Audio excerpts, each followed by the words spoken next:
Good morning friends. आज हम एक क्लास 12 का टॉपिक देखेंगे, मैग्नेटिक मटेरियल। मैग्नेटिक मटेरियल से ज़्यादा क्वेश्चंस नहीं आते हैं, इससे जनरली बोर्ड में क्वेश्चन बनते हैं। तो मैग्नेटिक मटेरियल्स क्या होते हैं उस टॉपिक को हम लोग अच्छे से समझेंगे। टॉपिक का नाम लिख लेते हैं, मैग्नेटिक मटेरियल।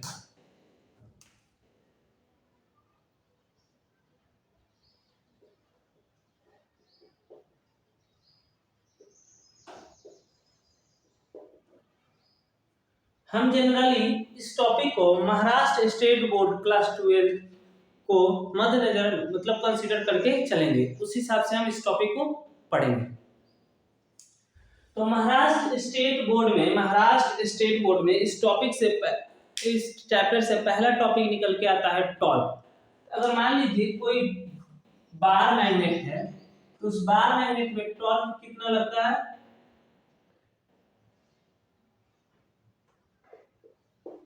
एम क्रॉस भी लगता है। एम क्या होता है, मैग्नेटिक मोमेंट, और बी क्या होता है, मैग्नेटिक फील्ड। टॉर्क बराबर क्या होता है, एम क्रॉस बी। इसको ये भी लिखा जाता है एम बी साइन थीटा।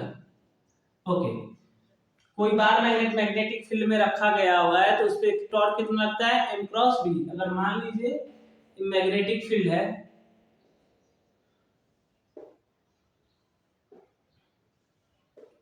इस फील्ड में हम एक बार मैग्नेट रखते हैं,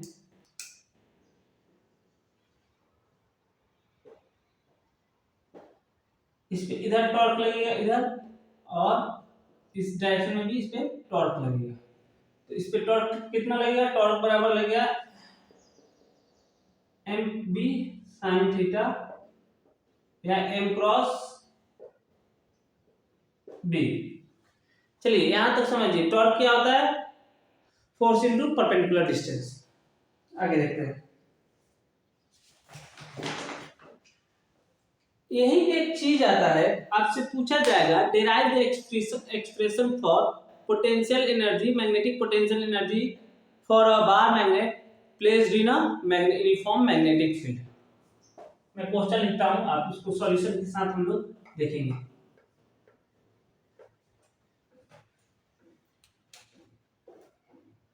expression for a bar magnet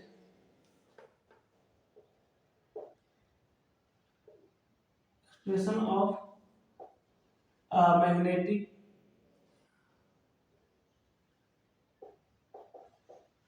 for magnetic potential energy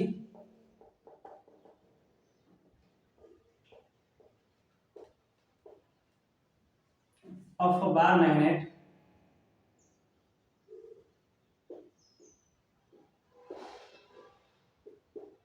kept in uniform magnetic field।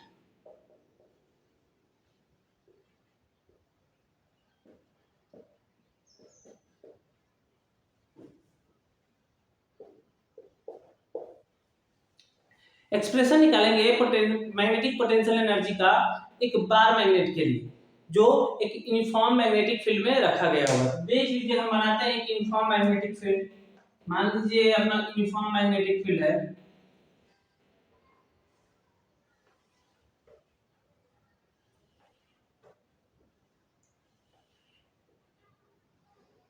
Uniform magnetic field क्या होता है, जहां पे magnetic field lines equi distance हो और इक्वली डिस्ट्रीब्यूटेड हो। इसमें हम एक बार मैग्नेट रखते हैं जिसका लेंथ एल है। Okay, north south. Bar magnet पे टॉर्क लगेगा, सबको जानता है टॉर्क इधर लगेगा, इस पे इधर लगेगा। ओके, मान लीजिए इसको हम लोग थीटा एंगल पे रखे हैं, थीटा एंगल पे रखे। एक बात समझिएगा, अगर ये बार मैग्नेट है, इस बार मैग्नेट को मैग्नेटिक फील्ड पे रखें, यूनिफॉर्म मैग्नेटिक फील्ड में, इसको ये टॉर्क क्या चाहेगा, रोटेट करना। क्या करेगा, चाहेगा रोटेट करना। या तो इधर रोटेट कर दे, पैरेलल कर दे, या एंटी पैरेलल कर दे। जब रोटेट करना चाहेगा तो यहाँ पे due to presence of torque, torque होने के कारण इस बार मैग्नेटिक का एक डिस्प्लेसमेंट होगा, एंगुलर डिस्प्लेसमेंट थीटा होगा, और वो थीटा अगर डिस्प्लेसमेंट हुआ तो वहां पे होगा वर्क डन, और वो वर्क डन क्या चीज में स्टोर हो जाएगा, मैग्नेटिक पोटेंशियल एनर्जी के फॉर्म में स्टोर हो जाएगा। मैं लिख देता हूं, due to presence of torque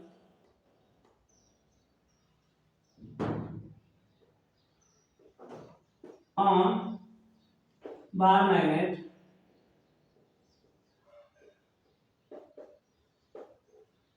the magnet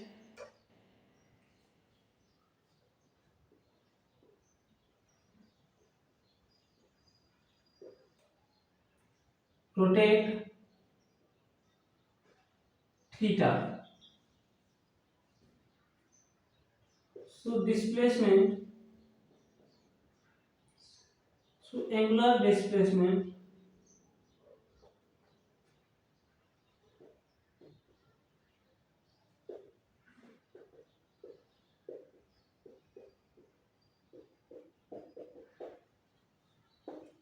theta.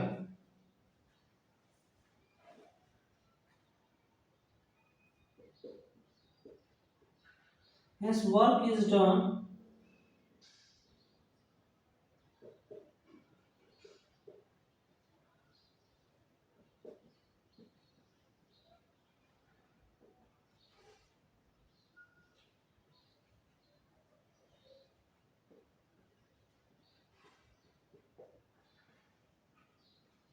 this work is stored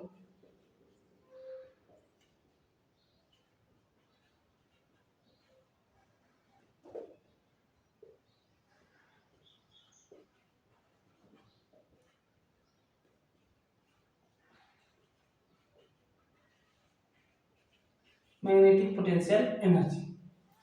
देखिए, due to presence of torque on a bar magnet, torque presence होने के कारण इस बार मैग्नेट पे जो बार मैग्नेट है अपना रोटेट होगा, और एंगुलर डिस्प्लेसमेंट होगा थीटा, और अगर डिस्प्लेसमेंट हुआ है तो वर्क डन हुआ होगा, अगर वर्क डन हुआ है तो वो वर्क डन क्या चीज में स्टोर हो जाएगा, मैग्नेटिक पोटेंशियल एनर्जी में। अब चलिए हम देखते हैं मैग्नेटिक पोटेंशियल एनर्जी आया कितना, देख लेते हैं। तो E होता है torque into D theta, torque into theta D theta, कितना होता है डिस्प्लेसमेंट, टॉर्क इनटू थीटा। ये छोटी चीज के लिए, ये जो वर्क होगा छोटी छोटी चीजों के लिए इनफाइनाइट स्टेप में हुआ होगा, रोटेट हुआ होगा इनफाइनाइट स्टेप में। तो अगर इनफाइनाइट स्टेप की बात आ जाती है तो वहां पे हम क्या करते हैं, इंटीग्रेशन करते हैं, सब सारे वर्क को हम क्या कर देंगे, जोड़ देंगे। ओके, ये होगा टॉर्क थीटा डी थीटा, कहां से, जीरो से लेके थीटा तक। टॉर्क का फॉर्मूला कितना था, एम बी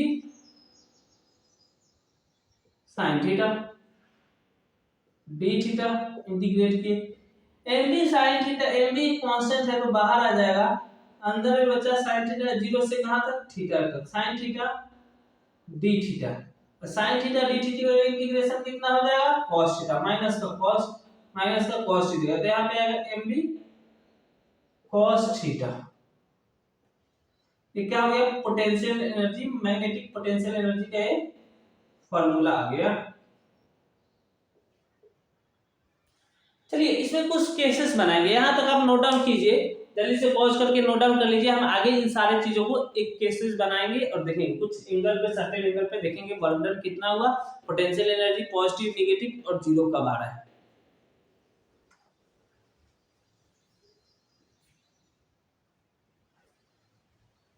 मैं बता दूं क्या, okay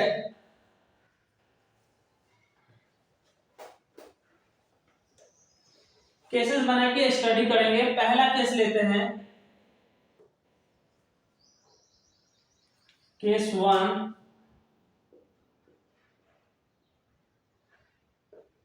when theta is 0 degree, theta क्या है, 0 डिग्री, तो bar magnet is parallel to,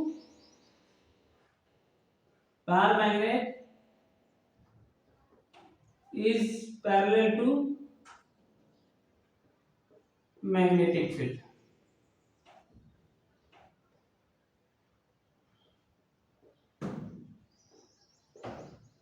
बाहर मैग्नेट क्या है, मैग्नेटिक फील्ड से पैरेलल है। जब थीटा 0 होगा तो वर्क पोटेंशियल एनर्जी कितना होगा, um माइनस का mb cos 0। cos 0 का वैल्यू कितना होता है 1, तो वर्क पोटेंशियल एनर्जी कितना है माइनस का mb। और पोटेंशियल एनर्जी क्या है, मिनिमम होता है। एक पोटेंशियल एनर्जी कितना होता है, मैग्नेटिक पोटेंशियल एनर्जी मिनिमम। जब थीटा 0 डिग्री हो तो पोटेंशियल एनर्जी कितना हो जाएगा, पोटेंशियल एनर्जी इज मिनिमम। दूसरा केस देखते हैं। दूसरा, जब थीटा क्या हो जाए 180 डिग्री हो जाए। Case 2, when theta is 180 degree. जब थीटा 180 डिग्री होगा तो अपना मैग्नेटिक फील्ड इधर, बार मैग्नेट क्या होगा, एंटी पैरेलल होगा। Bar magnet is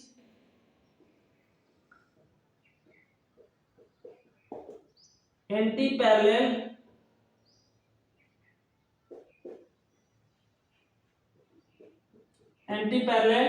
to magnetic field.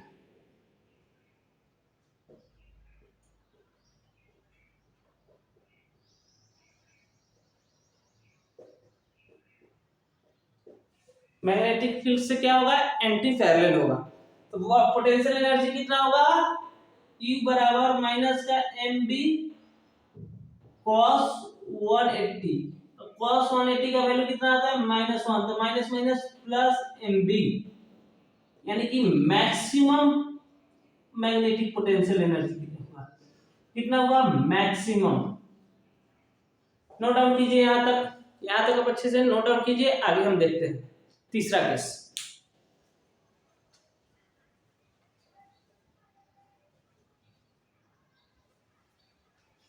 तीसरा केस यहां पे लिख लेता हूं।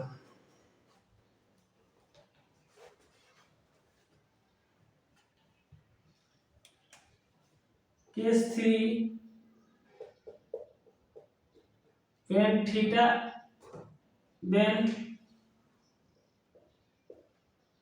is 90 डिग्री, यूएम कितना होगा, माइनस का mb cos 90। और cos 90 कितना हो जाएगा 0।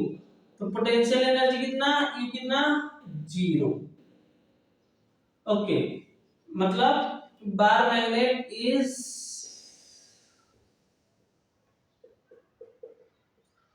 पैरेलल टू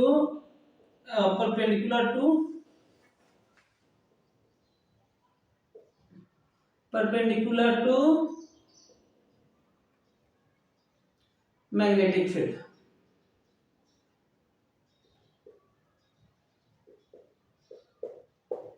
बार मैग्नेट क्या है, परपेंडिकुलर टू मैग्नेटिक फील्ड से क्या है, परपेंडिकुलर है बार मैग्नेट।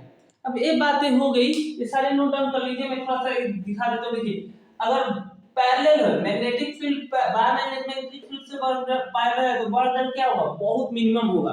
जब एंटी पैरेलल हो जाएगा, परपेंडिकुलर हो जाएगा, अगर एंगल 90 डिग्री होगा तो एक टॉर्क इधर लगेगा, एक टॉर्क इधर, दोनों एक दूसरे को बैलेंस करेंगे तो वर्क डन क्या हो जाएगा, 0।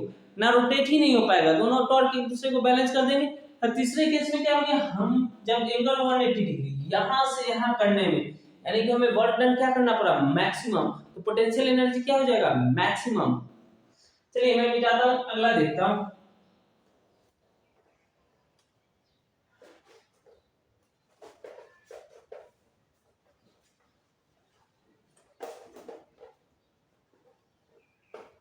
हमें एक चीज निकालना है, time period of oscillation of bar magnet. Bar magnet का ऑसिलेशन,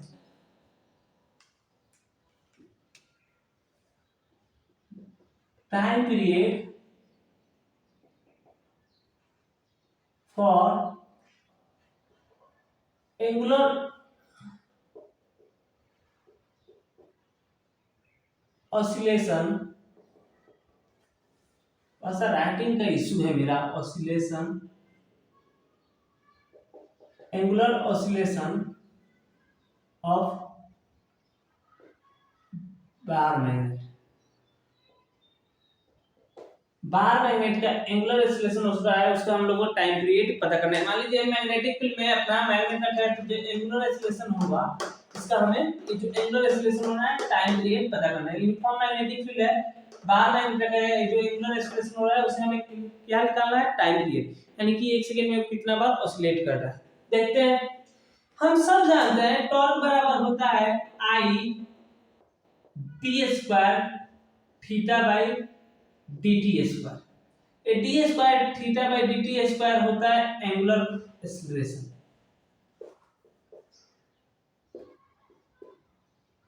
एंगुलर एक्सीलरेशन अल्फा होता है।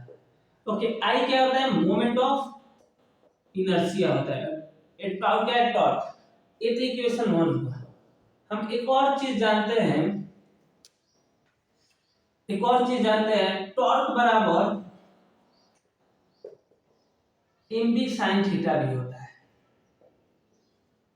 टॉर्क बराबर क्या होता है, M B sine theta minus का एम बी साइन थीटा होता है। दोनों को हम बैलेंस कर दें 1 और 2 को, तो हम लोग लिख सकते हैं I T square theta by D T square equal to minus का एम बी साइन थीटा। कोई दिक्कत, T square theta by D T square को हम लोग लिख सकते हैं माइनस का एम बी साइन थीटा, अगर बाय आई लिख सकते कि नहीं। और एक बात समझो बाबा, एक बात समझो, यहाँ पे D square by D theta कैसे आया, मैं प्रूफ करके दिखा दूं क्या। लो मैं दिखा देता हूं। थीटा क्या होता है, एंगुलर डिस्प्लेसमेंट। एंगुलर डिस्प्लेसमेंट, इसको एक बार हम लोग डिफरेंशिएट करेंगे तो D theta by D T क्या हो जाएगा, ओमेगा हो जाएगा, जिसे हम लोग क्या बोलते हैं, angular velocity.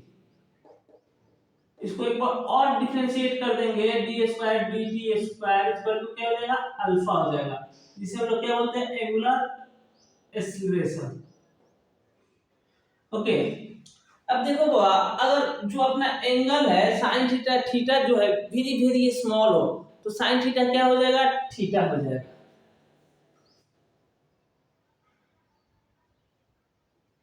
Minus M B theta upon I D square theta by D T square. Okay, अपना याद कीजिए एसएचएम में एक इक्वेशन होता है ए इक्वल टू एसएचएम में एक अपना इक्वेशन आता है ए इक्वल टू माइनस का ओमेगा स्क्वायर एक्स। ये क्या है अपना, अल्फा है, माइनस का ये सारे चीज ओमेगा स्क्वायर लिख सकते हैं, और एक थीटा क्या है, एक्स डिस्प्लेसमेंट है, इसको हम ऐसे भी लिख सकते हैं माइनस का ओमेगा स्क्वायर थीटा। अगर कंपेयर करें इस इक्वेशन और इस इक्वेशन से, तो अपना यहाँ पे ओमेगा स्क्वायर का वैल्यू क्या आ जाएगा, यहां तक आप हो गया क्या, आप नोट डाउन कीजिए, मैं आगे लिखता हूं, आप नोट डाउन कीजिए, मैं आगे लिखता हूं इसको। By comparing